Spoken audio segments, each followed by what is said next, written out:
Semua kita percaya berkata, amen. Berikan kemuliaan sekali lagi bagi Tuhan kita. Amen. Silakan duduk.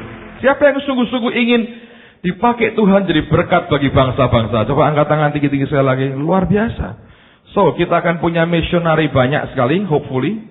Atau mungkin orang sekedar pengen ke luar negeri, saya juga tidak tahu. Anda bertanya, seperti apa rasanya Pak keluar negeri? Saya beritahu saudara, tahu rasanya seperti apa? Bosan. Ya, serius. Sampai di level tertentu Anda, saya ingat zaman saya SMA kelas 1, kelas 2 begitu ya. Ada beberapa hal yang kelintas yang saya masih ingat. Saya pernah berpikir seperti apa istri saya kelak. Saya pikir apakah di rambutnya ekor kuda karena banyak ketombenya, atau rambutnya keriting kayak zaman dulu itu model geripu begitu. Ada yang pendek atau apa. Saya pikir ternyata dia berubah terus rambutnya setiap hari. Jadi siapapun yang saya duga sebelumnya ternyata keliru. Yang kedua, ini lucu sekali saudara. Siapa yang pernah melamun sesuatu? Coba hidup, angkat tangan itu. Yang tidak bohong lah. Anda pernah melamun sesuatu? Come on, kita jujur aja. Saya pernah ngelamun. Satu hari saya sedang di rumah saya, di samping rumah begitu, tiba-tiba di atas ada pesawat terbang, weng gitu di atas melintas saudara. Saya melihat ke atas, saya bilang, kapan aku usahain Pak motor mabur gitu saudara. Karena dulu papi saya sering kali ajak saya ke airport ya Ahmad Yani, lihat pesawat turun, pesawat naik, kalau sore itu senengnya luar biasa. Delok motor mabur. Anda tahu kalau orang di kampung itu ketika ada pesawat lewat, motor mabur gitu. Kok kamsok banget toh? Yus ben, itu memang zaman dulu begitu saudara. Zaman sekarang Anda sudah melupakan begitu, Anda terlalu sering lihat, atau mungkin nggak kelihatan karena terbangnya makin jauh. Tapi dulu karena pakai baling-baling, jadi lebih kelihatan gitu. Jadi saya sama Tuhan, saya bilang, kapan tuh Tuhan Pak motor mabur? Terus Tuhan ngomong. Jadi melamun itu, tapi kalau sambil Anda ngomong sama Tuhan bagus saudara. Jangan terus gersuloh gini, urip kok melarat gini, kere terus repot. Nggak dapat apa-apa. Ngomong gini, Tuhan, kapan aku naik pesawat terbang? Tiba-tiba dia ngomong saudara, nanti satu hari gue tak gawe belenger numpak pesawat terbang. Hari ini Tuhan itu menggenapi janjinya. Belenger saya sungguh-sungguh belenger. Aduh, saya bilang minta ampun. Saya kalau ingat jadwal saya di tahun ini aja saudara, saya masih harus ke Kuala Lumpur, saya masih harus ke Amerika, saya masih harus ke Australia tahun ini, saya masih harus ke New Zealand. Saya bilang, serius. Hari ini dan besok saya akan menerima, ada mungkin di tengah-tengah kita, saya nggak tahu, ada 2 hamba Tuhan dari Australia datang kemari. Satunya sudah ngirim surat, saya minta ini surat-surat. Sekiranya memungkinkan. Sekanteni wewe, mau saudara? Nanti saya. Saya ini orang rumahan soalnya. Saya tidak punya bakat jadi salesman yang keliling kemana-mana gitu. Itu bagus juga. Itu mungkin penginjil. Tapi saya ini orang rumahan. Tapi satu hari saya batin dengan kapan ya Tuhan akan Pak motor. Dia ngomong, dia bilang, gue tak gawe belenger satu kali. Dan dia berkata, it's true saudara, belenger. Nah, Anda pikir ada nikmatnya kalau sudah sampai a certain level Anda keluar negeri? Gak ada bedanya. Anda ke Jakarta, Anda ke Surabaya, mungkin lebih enak ke Surabaya cepat, di setengah jam nyampe. Kalau Anda ke Amerika jauh, hampir 24 jam. Ngeri sekali. Gak ada enaknya betul. Saya bilang, aduh di atas pesawat itu kira-kiranya cuma sego ayam. Makanannya begitu-begitu. Yo itu memang tapi benar. Tapi nanti saya berdoa Tuhan akan buat Anda belenger juga sampai bener Pak, bener belenger. Alright? Tuhan itu luar biasa. Tenang aja. Kita sih biasa-biasa. Tuhan kita luar biasa. Amen. Saya mau ingatkan Anda minggu depan, Sabtu, John Evans ini akan mulai ngajar. Siapa sih yang ingin melarat hidupnya? Angkat tangan tinggi-tinggi. Alright, enggak ada. Saya juga enggak ingin, saudara. Saya enggak ingin. Kalau ada, itu berkat besar. Ada orang ingin melarat. Jadi jatah kita lebih banyak karena dia tidak mau ambil jatahnya. So, ini orang dipakai Tuhan. Anda kalau baca kesaksiannya, ini orang punya mandat khusus dari Tuhan. Dan beliau ini sudah tidak terlalu fit seperti sebelumnya. Dan di Amerika sudah dikenal, beliau sudah pensiun, sudah berhenti dalam pelayanan. Tapi ajaib Tuhan kirim beliau di Semarang tahun ini lagi. Nah, bukan hanya itu ya, beliau akan ngajar hari Sabtu. Siapa yang wanita di tengah-tengah kita? Coba angkat tangan, wanita. Sabtu paginya, kalau Anda tidak ada kuliah, atau Anda bisa, bukan bolos ya, cuti sebentar 2 jam, kalau memungkinkan, atau saudara memungkinkan datang, bagus, jam 9 Patricia Alphonse ini akan mengajar kita dan akan ada seminar khusus kaum wanita. Ada beberapa pria tanya, apakah pria boleh Pak hadir? Boleh, tapi kali ini didiskriminasi, pria naik di balkon semua, yang bawah khusus wanita. Kalau nanti memang topiknya memang untuk wanita, kita akan kasih korden, pria tutup mata semua, korden di situ. Karena ini belum pernah terjadi sebetulnya. Biasanya begini, kalau ada khusus pria, wanita ingin ikut. Kalau khusus wanita, tidak banyak atau nggak ada pria yang mau ikut. Tapi kali ini ada banyak pria pamit, minta izin untuk ikut. Jadi kita akan diskriminasi kaum pria, yang wanita duduk di bawah. So ada datang. Tapi yang kedua, minggu pagi tidak ada kebaktian di tengah-tengah di sini. Kita akan pindah semua ke indoor tenis yang di Marina, bersebelahan dengan gedung, dengan tanah yang Tuhan berikan buat kita, karena minggu depan ada pemancangan tiang pancang pertama untuk pembangunan Holy Stadium. Kita melangkah dengan iman di dalam nama Tuhan Yesus ya saudara. Ini benar-benar nih kalau Anda tahu semua perhitungannya, ini melangkah dengan iman. Dan mari kita lihat seperti apa Tuhan bekerja. Dan hal yang menarik, saya Senin lalu telepon Pak Yusak Cipto.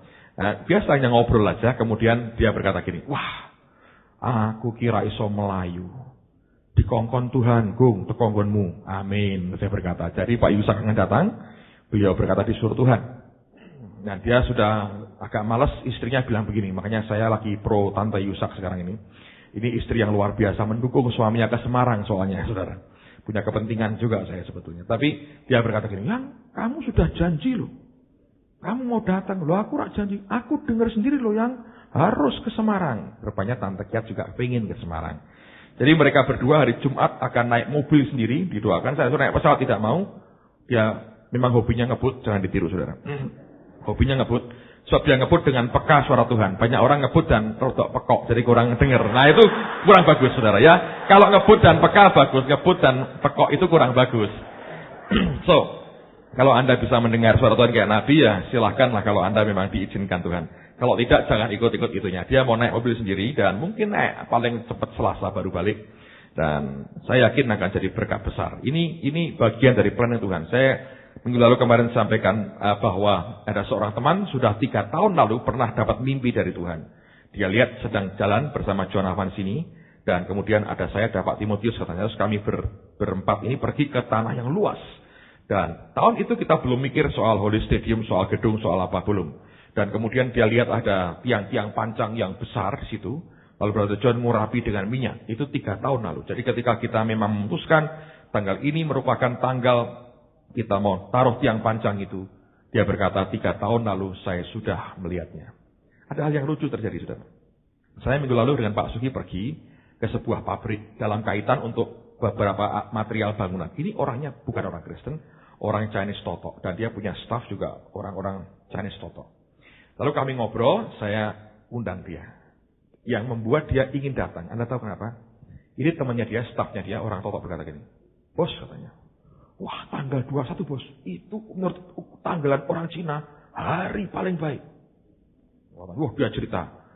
Saya pikir ya terserah terus dia bilang. Biarlah, gue datang deh katanya. Wah luar biasa. Hanya karena tanggal baik katanya. I don't know, saya bilang setiap hari baik buat kita ya saudara ya.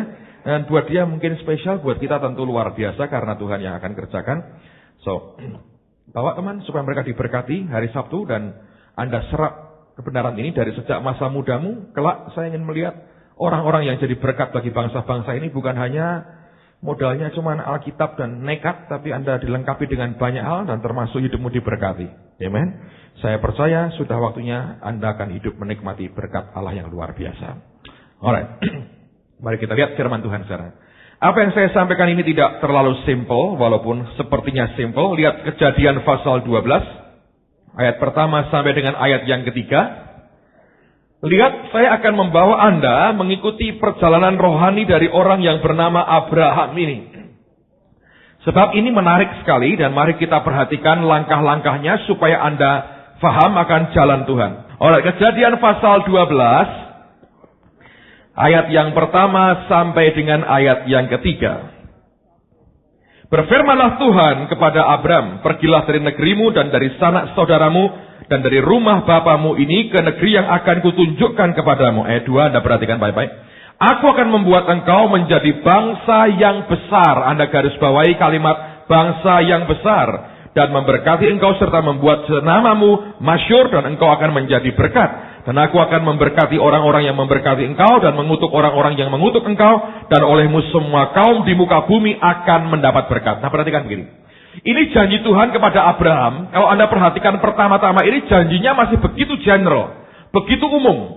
Dikatakan aku akan membuat engkau menjadi bangsa yang besar. Tetapi tidak spesifik seperti apa yang Tuhan mau.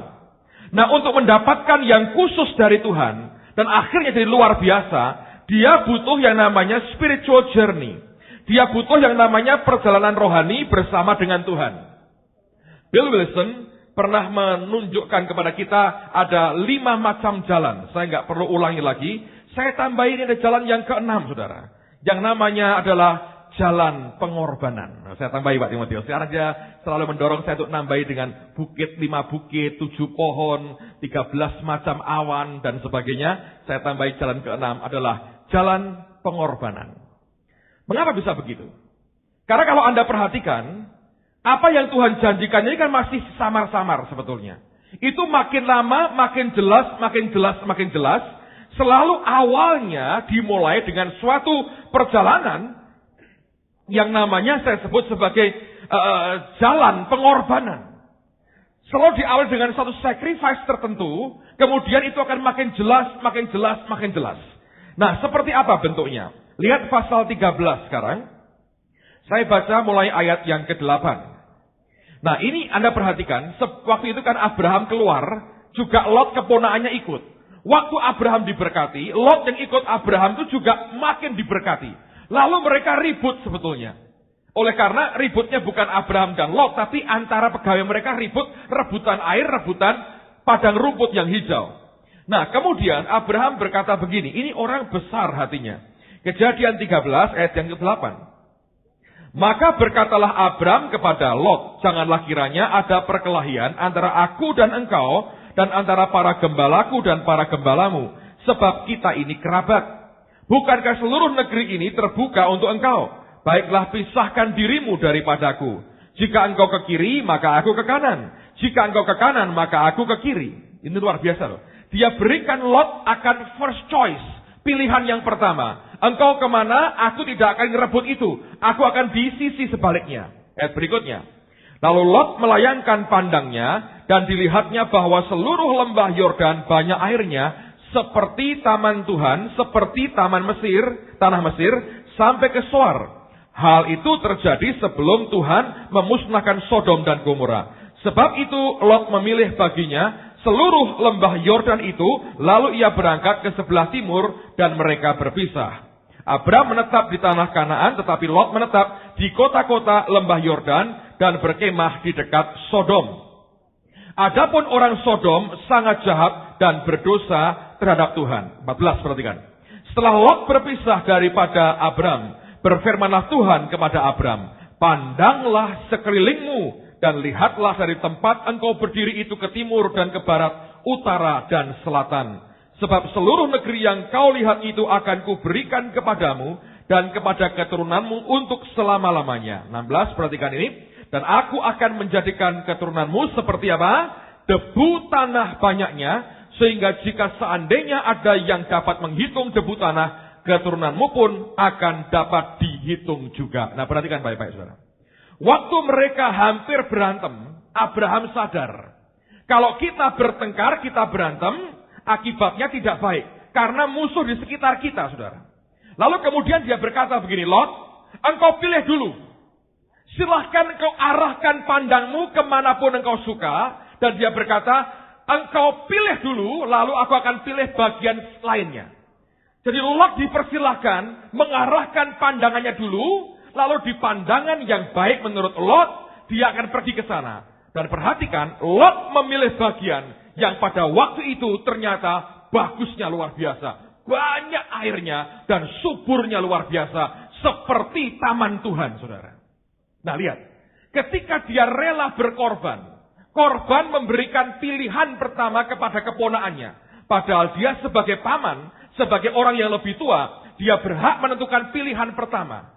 Tapi dia korbankan haknya dan dia berkata, silahkan engkau pilih dulu. You choose first. Engkau pilih dulu Lot, katanya. Kemanapun engkau pilih, aku akan pilih yang seberangnya. Lihat, Lot memilih yang subur. Abraham bergeser ke sisi yang lain yang dilihat pada waktu itu kurang subur.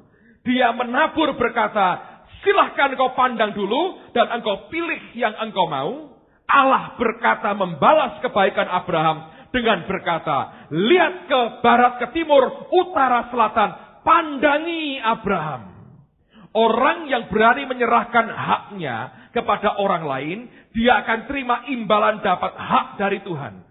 Lot hanya memilih satu bagian ketika dia memandang sekitarnya. Abraham diberi 4 bagian, utara, selatan, timur, dan barat. Tuhan berkata, semuanya aku berikan kepadamu dan ditambah dengan blessing dari Tuhan. Itulah sebabnya saya berkata, ada sacrifice yang dia berikan. Dia rela haknya diambil orang lain yang sebetulnya bukannya memberkati dia, malah nyusahin dia selama hidupnya. Tapi orang ini belajar dan itu diajar Tuhan. Itulah perjalanan rohani. Berapa banyak di antara kita yang tidak rela haknya diambil. Tidak rela apa yang kita anggap milik kita digeser untuk orang lain. Belajar dari Abraham. Nah, begitu korban pertamanya dia berikan. Perhatikan. Tuhan mulai tambah detail dengan dia. Ayat yang ke-16 dia berkata, dan aku akan menjadikan keturunanmu seperti apa, saudara? Debu tanah. Banyak orang bilang, wah luar biasa ya Pak. Sebetulnya tidak. Memang banyak. Tapi debu tanah itu sesuatu yang hina sebetulnya. Anda berkata, Pak sudah korban dikasih yang hina. Ya. Itu Tuhan. Selalu mengajak kita untuk melihat ke bawah. Selalu seringkali yang dia katakan begini. Ini aku berikan kepadamu sesuatu. Tetapi kemudian waktu kita lihat. Itu barang seperti tidak berguna. Saudara mau terima atau engkau buang pemberian awal Tuhan. Banyak orang Kristen hidup rohaninya ditentukan oleh langkah pertama dalam hidupnya. Ketika langkah pertamanya keliru, seluruh hidupnya, sisa hidupnya seringkali sukar diluruskan. Saya masih ingat saudara, satu hari pertama kali saya menyampaikan firman. Saya belum full time, saya menyampaikan firman pertama kali dan dikasih orang persembahan. Anda tahu yang saya terima? 2.500. Saya masih ingat tuh hari Rebu persekutuannya, di mana rumahnya, alamatnya sekarang pun saya bisa nunjukin Anda. Di jalan ini, gang ini, nomor sekian, saya tahu tempatnya. Saya pertama kali khotbah di situ. Biasanya tidak pernah ada orang ngasih saya persembahan. Hari itu pengurusnya ganti, lebih murah hati saudara. Saya sudah khotbah, dikasih amplop. Dia berkata, ini buat Anda, berkat Tuhan. Saya bawa pulang, saya buka saudara, 2.500. Anda mau buang duit ini? Anda berkata, orang menghina saya ya. Terus saya berkata sama adik saya atau siapa, nih buat kamu dah. Atau apa yang engkau buat? Saya masih ingat apa yang saya buat saudara. Saya pandang ini duit saudara. Saya bilang, Tuhan, ini milikmu. Sorry cuman 2.500. Tapi engkau yang ngasih. Jadi ini buah sulung. Aku berterima kasih. Aku belum kawin, masih kuliah. Sudah mulai dapat duit. Saya berkata, 2.500 saya angkat di depan Tuhan. Thank you Lord. Minggunya saya bawa ke gereja. Saya masukkan persembahan. Saya bilang, semua. Yo wae Pak, 2.500 gampang kabeh. Saudara tidak mau menghargai yang pertama kecil. One day Anda tidak bisa memberi 100 juta. Anda tidak bisa memberi 200 juta. Anda tidak bisa memberi 250 juta. Sebab yang awal itu tes Tuhan. Kalau engkau saya beri ini, aku sudah korban Tuhan. Dapatnya cuma ini. Saudara mau buang, Anda kecewa, atau engkau berkata, terima kasih Tuhan. Debu tanah pun engkau yang ciptakan. Ayo. Seringkali kita akan menyingkirkan yang sederhana tuh. Saya ini dulu sebelum bertobat paling nyusahkan orang tua saya. Soal apa Pak? Soal makan. Namanya nabur nuai. Saya disusahin istri saya hari-hari ini, saudara. Suruh makan sayur terus. Tapi dulu ketika saya belum bertobat, kalau nggak enak namanya, tidak makan. Anak laki cuma satu, wah gagah saudara, tidak makan. Tapi diam-diam kalau orang tua saya nggak ada, saya curi bergedel, saya curi tempe, saya makan saudara. Nggak kuat lapar soalnya, tidak makan. Minta dibelikan ikan di luar. Selain itu mungkin nggak terlalu buruk kelakuan saya, cuman itu yang paling parah. Begitu saya lahir baru, mami saya yang paling tahu saya berubah. Dikasih apa aja dia sikat saudara. Kok jadi rakus Pak? Bukan. Mengucap syukur apapun yang diberi. Ya. Orang terus gerayak, jangan begitu. Nah, saudara, ngucap syukur apapun yang diberi. Saya ini kalau pacaran dengan dia murah ongkosnya, saudara. Serius, tanya istri saya. Dulu kalau pacaran nggak pergi keluar sering, enggak Pak. Saya tidak pergi keluar, enggak. Kenapa? Karena ada duit, saudara. Ya terus terang saya bilang. Makan di rumahnya dia kan sering, kan orang tua sibuk ya pergi. Buka, nggak ada makanan. Saya bilang, ada makanan enak. Apa yang saya buat? Anda tahu? Itu kol digoreng. Kasih kecap, makan sama nasi. Pembantunya bingung. Ini tuan ini kok irit ya orangnya. Maklum nggak? Tapi saya mengucap syukur. Apapun. Taruh, kasih, terima. Nanti Anda akan mulai mengalami. Korban ini, korban harga diri, walaupun nggak berharga sebetulnya. Kita korban ini, korban itu. Begitu dapat, ya, no jenggo. Yo parkir pengen teluntek. Soto semangkok tidak bisa tanduk, saudara. Anda mau buang, tendang. Buat apa? Kayak begini. Dan berkata, oh, langsung Tuhan berkata, oh, artinya apa Pak? Ngerti dewi. Tapi semua yang Allah beri, jangan pernah dianggap remeh. Sebab Tuhan bisa tuh habisin semua yang kita punya. Semua milik dia. Mau diapain ini terserah dia. Saya masih ingat 2.500. Kasihkan dia. Tapi kalau Anda tahu hidup saya dulu, nggak punya apa-apa saya. Itu uang besar artinya buat saya. Dan buat saya ini kayak, wah pertama kali, somebody give me some money. Tapi saya jujur berkata pada Anda, tidak ada perkataan di hati itu, nyenyek, nah gopo. Saya terima kasih sama Tuhan, saya nangis. Tuhan thank you. Aku belum lulus, bisa dapat duit dari itu. Thank you. Tapi ini milikmu. Ya saya minta ampun, minta sorry ya Tuhan ya. Cuma orang yang 500 Tuhan. Nggak selalu juta tetap pakai no. Ya? Banyak orang itu hanya nanti kalau gue gede. Saya cerita sebuah ilustrasi. Ini bagus sekali.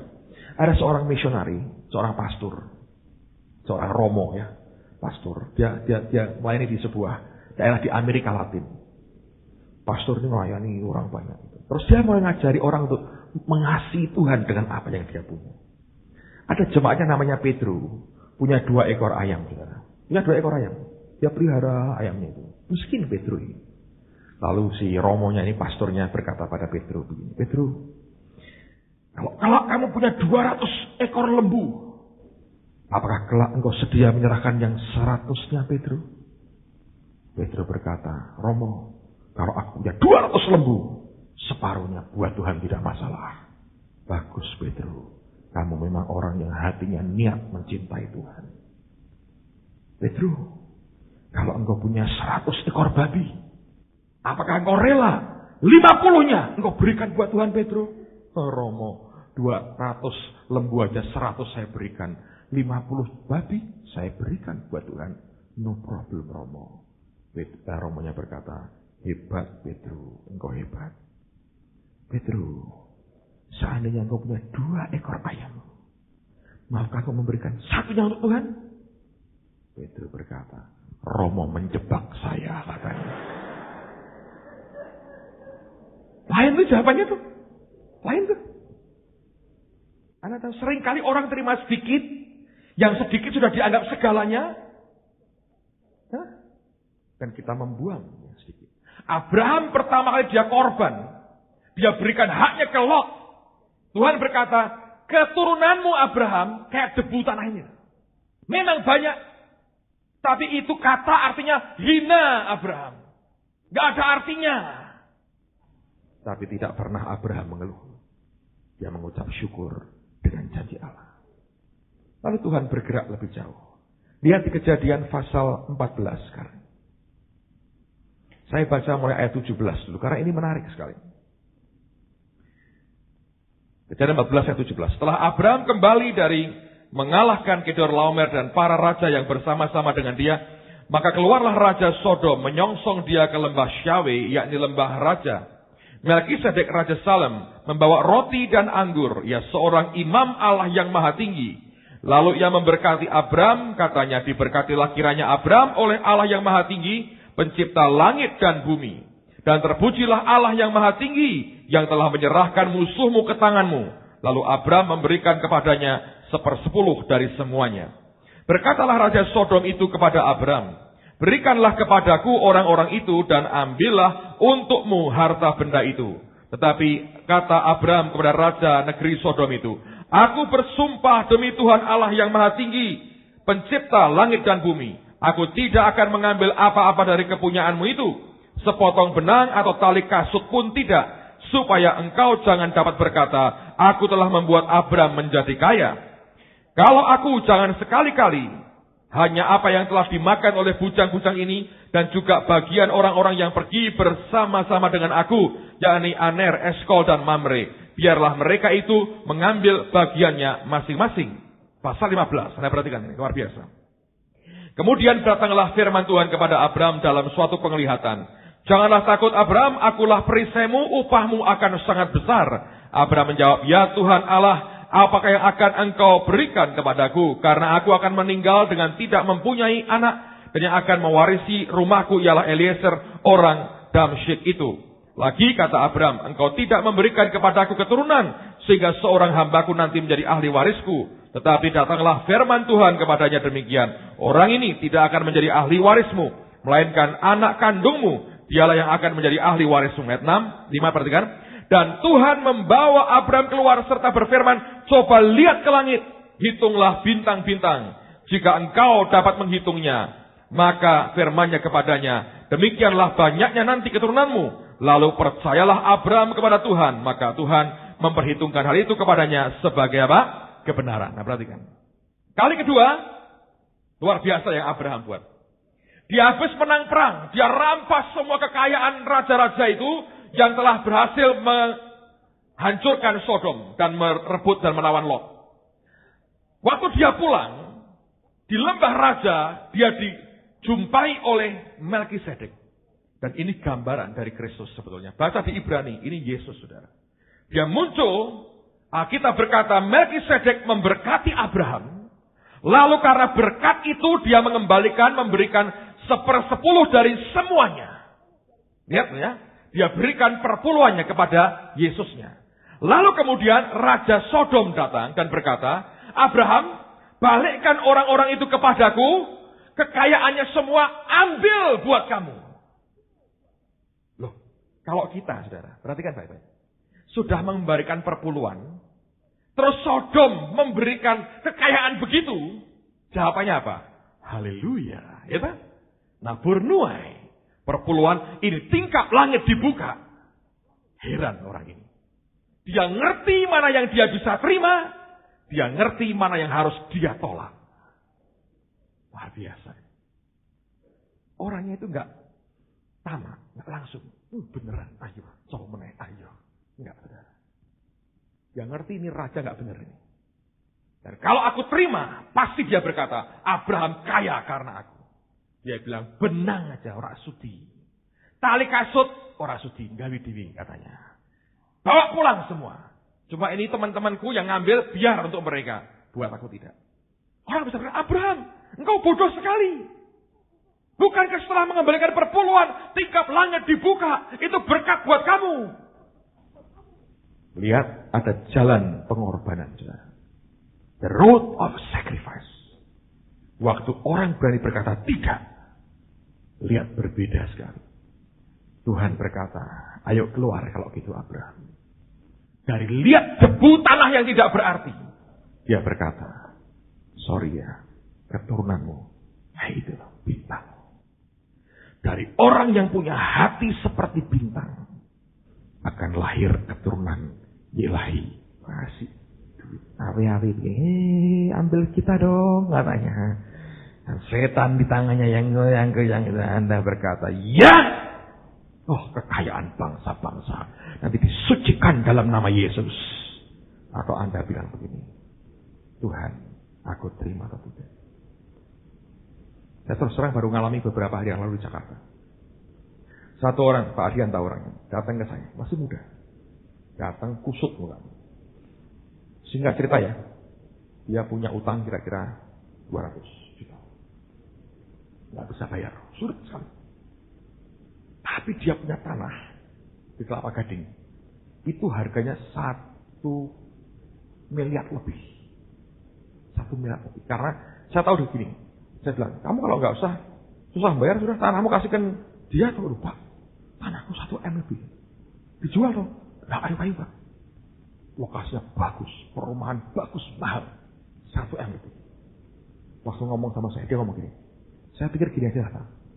Ini tanah saya tabur buat Bapak bangun gereja. 1 M. Anda kalau dengar itu ngomong gini, haleluya, urapan Tuhan. 1 M lumayan soto akeh rong tahun rantai. Ya, 1 miliar. Lokasinya saya lihat bagus. Itu mahal banget. 1 miliar. Tanahnya nggak gede. Per meternya tinggi sekali. Bisa 400 juta lebih per meter. 4 juta ya? 4 juta. Per meter 4 juta. Saya terlalu banyak ngomong gede-gede sih soalnya. Jadi susah ngomong 4 juta. 4 juta per meter. Bukan 400 juta. Di surga mungkin nggak ada artinya. Tapi di dunia itu jadi 1 M lebih. 1 miliar. Dia bilang, gini aja dah Pak. Saya berikan buat Bapak. Kita taburkan. Saudara, kita kan butuh duit.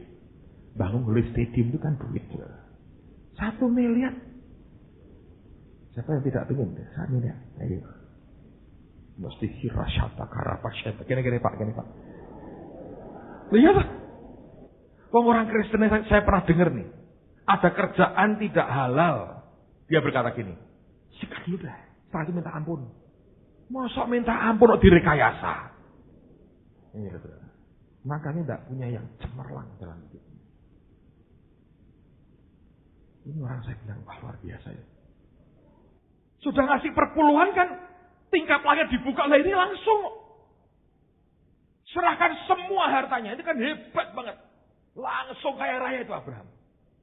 Itu kekayaan 5 raja loh saudara. Plus kekayaan Sodom, sikat semua.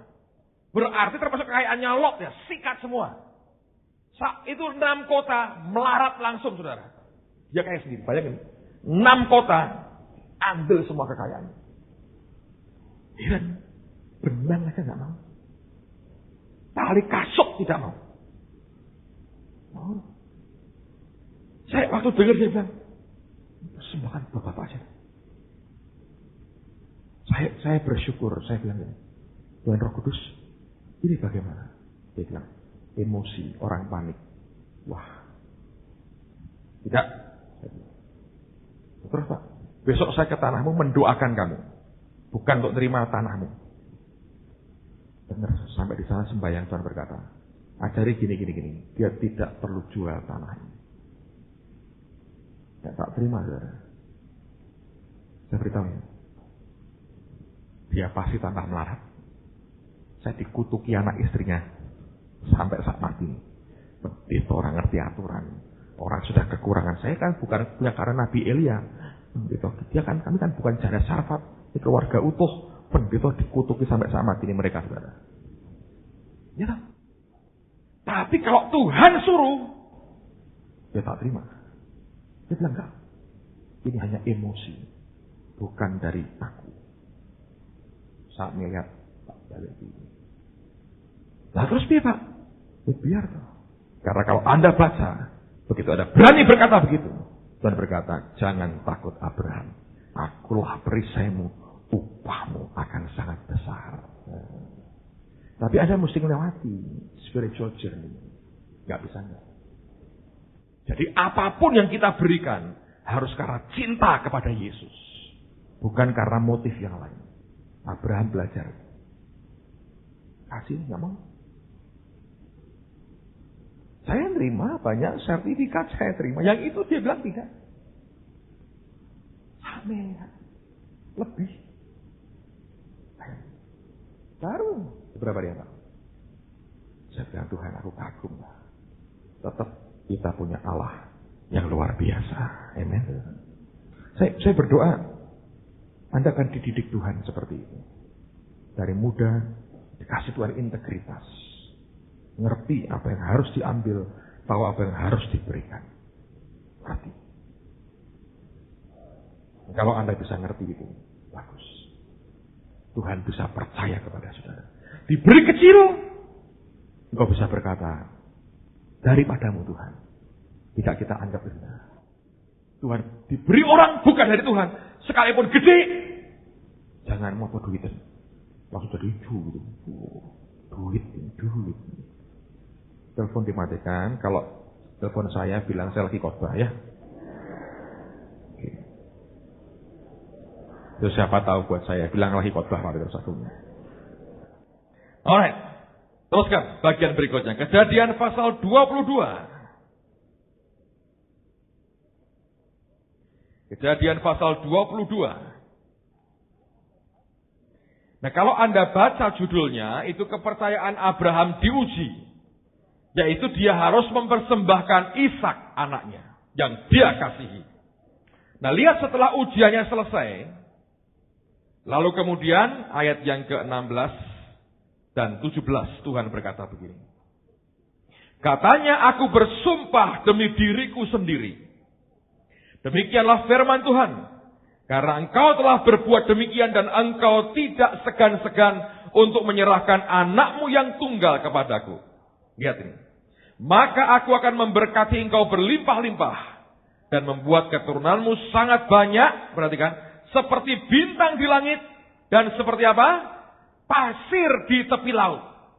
Berbeda. Debu tanahnya hilang.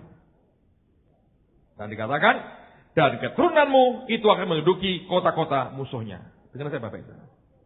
Kalau engkau mau dibawa Tuhan melihat ke bawah pada awalnya, ketika kau dididik Tuhan, diberi yang sangat rendah sepertinya, diberi Tuhan sangat kecil dan kelihatannya tidak bermakna. Engkau tidak ngomel, engkau mengucap syukur. Engkau bisa terima, ini debu tanah Tuhan, baik aku terima debu tanah ini. Karena engkau yang memberi. Tidak kita buang, tidak kita anggap rendah, tidak kita anggap sebagai barang tidak berguna. Kita berani berkata, apapun Tuhan yang engkau berikan, tetap ini luar biasa. Sekalipun debu tanah aku menghargai pemberianmu. Lalu engkau akan dibawa Tuhan pada jalan pengorbanan yang berbeda. Dia akan membawa terus hidup kita. Kita akan korban, mengambil perpuluhan, nyembah Tuhan. Tapi tiba-tiba ada berkat begitu besar di depan mata. Dan Allah berkata, bukan itu nak, jangan diterima. Engkau bisa berkata, baik Tuhan. Kalau engkau berkata tidak, maka Tuhan akan berkata, coba lihat ke atas. Jangan lihat debu tanah lagi Abraham, lihat bintang-bintang di langit. Itu seperti itu keturunanmu. Lalu engkau satu kali kelak akan dibawa pada jalan pengorbanan. Dan di bagian ujung jalan itu, yang paling engkau kasihi, yang paling engkau takuti diambil, yang paling engkau sukar memberikan. Tuhan berkata, korbankan buat aku. Waktu engkau mengiyakan, perhatikan baik-baik. Allah akan bersumpah demi namanya sendiri. Dan dia berkata, kamu dan keturunanmu itu, dia berkata, bukan lihat ke bawah lagi. Lihat ke atas lagi seperti bintang. Kemudian dia berkata, lihat ke bawah. Dan ternyata debu pasir itu, debu tanah, berubah jadi pasir yang putih dan berkilau. Luar biasa. Di awal engkau akan terima debu tanah. Ketika proses engkau lewati pada ujungnya, yang awalnya debu tanah. Jadi pasir yang putih, Alkitab berkata, itu akan seperti pasir di tepi laut. Dan itu white sand yang putih berkilauan. Debu tanah yang tidak berharga diganti Tuhan. Mirip tapi tidak sama. Jadi sesuatu yang berkilau, yang precious, yang bisa dinikmati orang, yang tidak dianggap dan dianggap hina oleh orang, dan tidak dibuang orang. Tapi jadi pasir putih yang berkilau. Lihat proses Tuhan. Tetap bintangnya akan muncul. Tapi ketika dia lihat ke bawah, yang paling bawah pun dari hidupnya dia tidak akan pernah hina. Akan Tuhan ubah jadi pasir pantai yang putihnya luar biasa. Lihat saudara. Tapi itu roadnya adalah the road of sacrifice. Jalan pengorbanan dalam kehidupan kita. Ujian-ujian akan diberikan Tuhan dalam kehidupan kita. Setiap kali kita bisa melewati ujian demi ujian itu, engkau dibuat makin dewasa oleh Allah kita.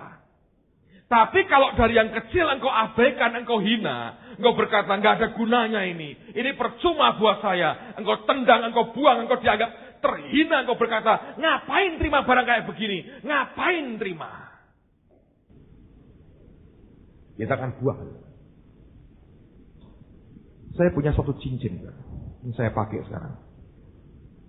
Ini begini. Satu hari, ada bekas murid School of X datang ke saya. Dia bilang, Pak, bapak saya ini sudah meninggal. Saya ini dianggap bapak oleh banyak orang. Padahal anakku cuma telur. Ya, semua merasa aku ini bapak ini. Enggak salah. Bapakmu itu bapak di surga itu. Nah, terus dia berkata gini, ini papa tuh cincin ini paling disayangi papa. Tapi Anda tahu awalnya, ini batunya sama, tapi bungkusnya ini kecil dan emasnya sudah luntur. Lihat itu sudah jelek banget. Saudara mau kok ini? Atau Anda mau apa? Saya dididik Tuhan. Dia bilang, lihat hatinya.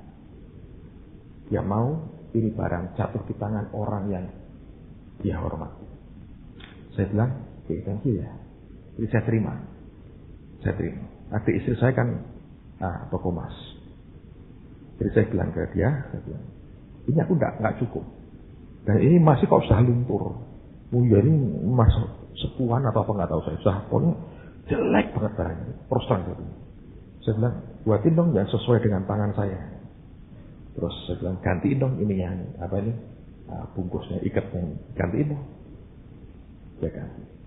Waktu dikerjain ini, dia telepon, dia berkata, ini yang mahal batu. Dia bilang, ini jutaan harganya. Oh iya, saya bilang, barang yang kalau orang lihat ketika dibuka, jadi itu mungkin dulu kan kurang canggih yang buat, jadi ininya juga kurang bagus. Ketika dibuka, dia bilang, ini yang mahal batunya. Jutaan, langsung tak pakai, saudara. Haleluya.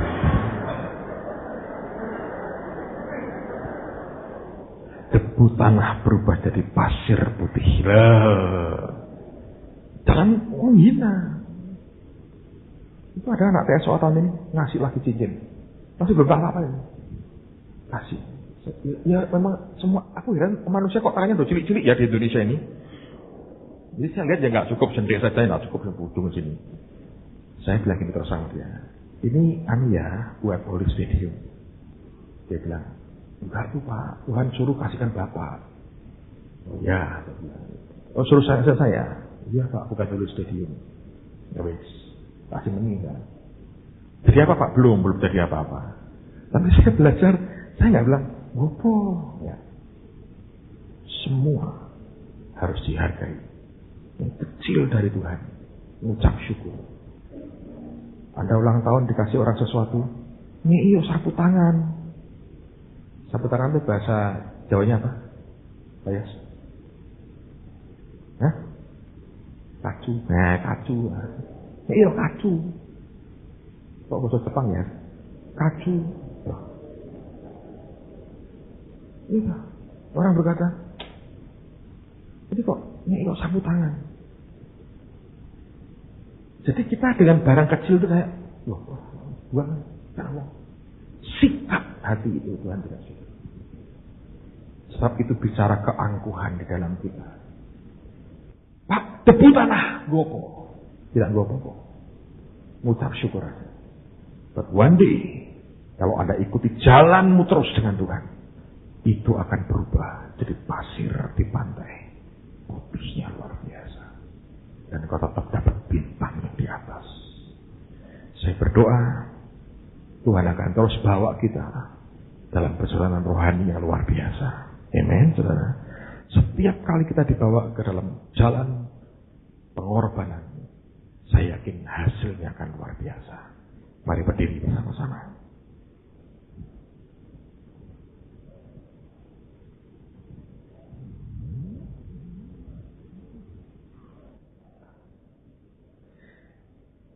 Bukankah Tuhan itu luar biasa? Amen. Mari naikkan satu pujian, ekspresikan kasih kita kepada Yesus kita. Katakan sama-sama, you know that I love you. Amen. Siapa yang mencintai Yesus, angkat tangan tinggi-tinggi. Well, belajar dari ucapan kita dulu dong, saudara. Belajar dari ucapan kita. Jangan remehkan apa yang simple, apa yang kecil, apa yang sepertinya tidak berharga, tidak berguna. You know, apa yang saya punya beberapa cincin ya. Jangan tiba-tiba saya beli cincin, saudara. Larang. Saya dikasih orang. Ada satu yang spesial buat saya. Kecil, hitam gitu, ada berliannya satu. Kelihatannya nggak istimewa. But for me, special. Anda tahu siapa yang memberi? Anak-anak Mahanaim. Yang kerjanya melayani para pemulung, orang-orang jalanan. Karena kalau sempat ke tempat pembuangan akhir sampah mereka di Bantar Gebang, itu kalau makan rebutan cepat-cepat dengan lalap. Jadi gini.